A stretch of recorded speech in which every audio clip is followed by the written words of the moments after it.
Բաբայան, ձեր գրառումից հասկացվում է, որ մեկ օր է տևել այսպես կոչված փորձաքննությունը, դա նախ որպես փաստաբանի ձեզ ինչ է հուշում, օբյեկտիվությունը տեղ կարող է։ Նույն գրառման մեջ նաև նշել է օբյեկտիվության մասին, որ օբյեկտիվությունը բացառում եմ, որովհետև մեկ օրում տեսագրության այն էլ դիմանկարային փորձաքննություն պրակտիկայում չի եղել։ Իսկ որ մեկ օր է իրականացվել, մենք դրա մասին տեղեկացանք հոգևորականների կողմից տարածված գրության մեջ, որտեղ մասնավորապես նշում էին, որ ամսի 25-ին ստացել են եզրակացությունը եւ քննիչի կողմից ինձ ուղարկված գրության համաձայն հենց ամսի 25-ին էլ կայացվել էր որոշումը։ Բայց բացի այդ մեկ օրյա ժամկետում արվել է, նաև ես այնտեղ բազմաթիվ խնդիրների մասին էի խոսել, որ Արշակ Սրբազանը բազմաթիվ իրավունքներ ուներ, այդ թվում նաև այդ իրավունքներից նաև օգտվում էի ես որպես փաստաբան,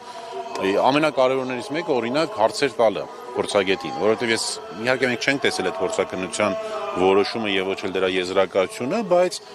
ակնհայտ է դառնում, որ բազմաթիվ հարցեր կային, որոնք քննիչը չէր տալու փորձագետին։ Օրինակ երկրաչափական չափսերով որոշել արդյոք այդտեղ տաղավար է թե չէ։ Հնարավոր է արդյոք օրինակ տեսագրության մեջ արկա մարդիկ օրինակ դիմակներով են։ Բազմաթիվ այդպիսի կամ նկարահանված էր օրինակ այլ, սկզբունքներով։ Գիտեք, ինքնին, եթե անգամ ես իհարկե չգիտեմ այդ որոշման այդ եզրակացության մեջ ինչ է գրված, բայց ենթադրում եմ ըստ տարածված տեղեկատվության, որ ասել են մոնտաժված չի։ Մոնտաժված չի, բայց դա չի նշանակում, որ իրական է։ Եվ մենք պնդել ենք, որ տեսագրության բովանդակության հետ Արշակ Սրբազանը առնչություն չունի։ Դա գործում որևէ բան փոխում է այդ փորձագիտական եզրակացությունը։ Ես գործի մանրամասներից շատ տեղյակ չեմ։ Ես գործից միայն գիտեմ այն, որ իրականացում է քննություն անձի ընտանեկան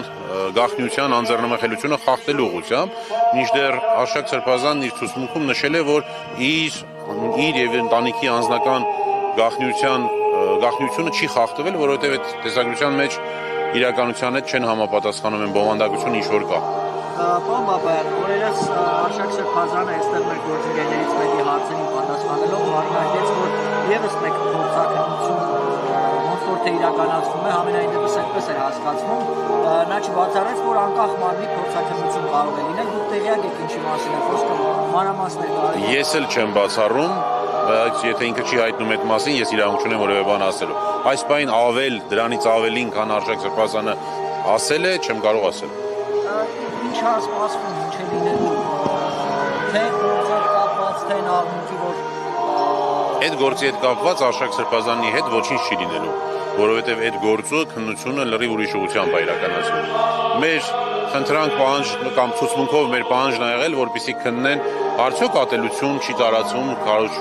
չի քարոզվում եկեղեցու եւ Արշակ Սրբազանի նկատմամբ, բնականաբար վստահ եմ, որ չի լինելու այդպիսի քննություն։ Շնորհակալ եմ։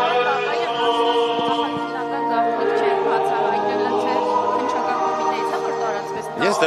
դրա մասին եմ խոսել, այո, ակնհայտ էր, որ բացի նախաքննական գաղտնիքի բացահայտումը մենք այստեղ գործ ունենք նաև անձի իրավունքներին առնչվող հարցերի հետ։ Այսինքն, եթե դուք որոշումը ի սկզբանե պարտավոր լինելով ծանոթացնել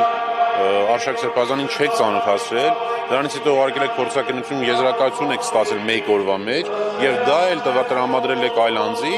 ակնհայտ է դառնում, որ օբյեկտիվության իսպառ ամբողջությամբ բացակայում է այստեղ օբյեկտիվությունը, հետեւաբար դրան վստահելը անհեթեթ կլինի, անիմաստ կլինի։ Մենք դրա մասին քիչ առաջ խոսում ենք, լրացուցիչ տեղեկություններ այդ մասով, եթե լինի, կհայտնենք։